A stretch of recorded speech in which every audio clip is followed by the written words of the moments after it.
DSC 2025 నిర్వహణలో అడుగడుగునా భారీ అక్రమాలు చోటు చేసుకున్నాయని ఎమ్మెల్సీ పర్వతరెడ్డి చంద్రశేఖర్ రెడ్డి ఆరోపించారు. డిఎస్సి అవినీతిపై సిబిఐ దర్యాప్తు జరిపించాలని డిమాండ్ చేశారు. ఒక్కో టీచర్ పోస్టును 15 లక్షల రూపాయలకు అమ్ముకున్నట్లు ఆడియో క్లిప్పింగ్స్ ద్వారా తేలిందని, మెరిట్ కాకుండా మనీ ఆధారంగానే భర్తీ జరిగిందని ధ్వజమెత్తారు. ఎస్సీఆర్టీ అవుట్ సోర్సింగ్ ఉద్యోగి నవీన్ కు ఫస్ట్ ర్యాంక్ రావడం, ఆ తర్వాత మెరిట్ లిస్టులను వెబ్సైట్ నుండి తొలగించడంపై అనుమానాలు వ్యక్తం చేశారు. బిఎడ్ టెట్ లేకుండానే స్పోర్ట్స్ కోటా కింద అక్రమంగా ఉద్యోగాలు ఇచ్చారని, ఈ కుంభకోణంపై చంద్రబాబు సమాధానం చెప్పాలని పర్వతరెడ్డి డిమాండ్ చేశారు. ప్రభుత్వం వచ్చిన తర్వాత కింది స్థాయి నుంచి పైదాకా కూడా ఎంత అవినీతి జరుగుతూ ఉంది, ఎక్కడికక్కడ దోచుకునే పరిస్థితి ఈరోజు ప్రజలందరూ కూడా కల్లారా చూస్తున్నారు. ఎవరు దేన్ని ఉపేక్షించట్ల, ప్రతి దాంట్లో కూడా అవినీతి. ఎక్కడ దొరికితే అక్కడ లంచం కానీ అవినీతి కానీ ఈరోజు ప్రతి దాంట్లో కూడా నిత్యకృత్యం అయిపోయింది.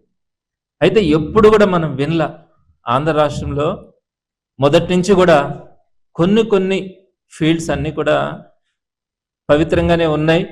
వాటిల్లో ఎక్కడ కూడా అవినీతి జరిగినటువంటి పరిస్థితి మనం గతంలో కూడా ఎప్పుడూ చూడలే. అలాంటిది మొట్టమొదటిగా ఆంధ్రప్రదేశ్లో జరిగినటువంటి ఒక పరిణామాన్ని మీ దృష్టికి తీసుకొని వస్తాను. డిఎస్సి నిర్వహణ. చంద్రబాబు నాయుడు గారు ఎన్నికలకు ముందు మా ప్రభుత్వం రాగానే మెగా డిఎస్సి వేస్తామని చెప్పి ప్రకటించిన విషయం కూడా తెలిసిందే. అందులో భాగంగా మొట్టమొదటి సంతకం 16,000 ఉద్యోగాలకు పెట్టడం కానీ, దాని తర్వాత 1 సంవత్సరం పాటు ఆ మొదటి సంతకానికి కూడా విలువ లేకుండా దాన్ని పక్కన పెట్టినటువంటి పరిస్థితి కానీ, ఎట్టకేలకు 2025 మధ్య భాగంలో డిఎస్సి నోటిఫికేషన్ ఇవ్వడం కానీ, ఆ తర్వాత అక్కడి నుంచి జరిగినటువంటి తంతు అంతా కూడా మొట్టమొదటి నుంచి వైఎస్ఆర్సీపీ కూడా ఎప్పటికప్పుడు చెప్తానే ఉంది. ఈరోజు సాక్ష్యాధారాలతో సహా మీ ముందుకు వస్తూ ఉంది. అందరూ కూడా ఆశ్చర్యపోతారు ఇప్పుడు చెప్పినటువంటి విషయం కూడా.